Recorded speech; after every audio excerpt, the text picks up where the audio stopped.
Et alors, vous avez ici de Munch, en 1909, cette espèce de grande peinture murale dont il va orner la salle, évidemment, de réunion de l'université d'Oslo.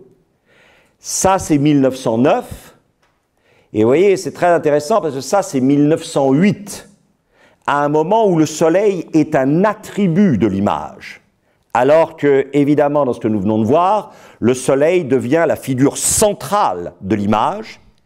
Et en fait, le soleil met en miroir l'œil du peintre. C'est-à-dire le soleil devient la représentation de l'œil du peintre. Ça, c'est très étonnant. Et évidemment, je crois que c'est un peu la même chose qui se passe.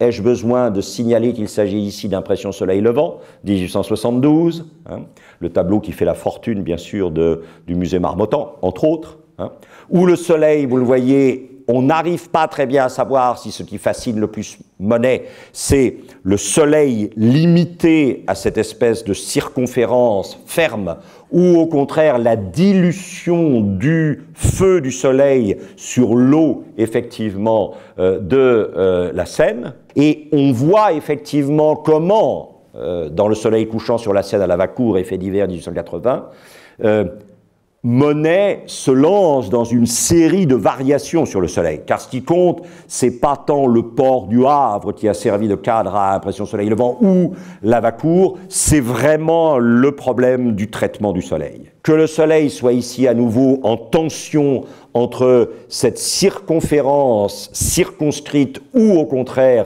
ce déploiement en vague sur la Tamise près de Waterloo Bridge, et à l'exposition, vous aurez la chance de voir cette esquisse de 1910-1912 de Munch, où là, la ressemblance avec l'œil est absolument essentielle. On a véritablement l'impression que le tableau n'est plus que le grossissement de l'œil et pose, bien sûr, de manière intraitable, la question de qu'est-ce qui voit et comment cela voit, plus encore que qu'est-ce qui est vu. Le sujet de la peinture devient l'acte de voir.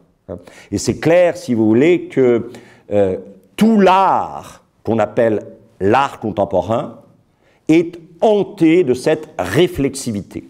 Et si le sujet essentiel de l'art, ça n'était pas le monde, mais l'arrogance de l'art qui se permet de parler du monde. Et ça, tant qu'on n'est pas rentré dans ce genre de dynamique, c'est très difficile, évidemment, d'entrer dans une partie de l'art contemporain qui fait un peu florès, parce que ça permet le genre de développement pseudo-intellectuel que vous venez d'entendre. Voilà.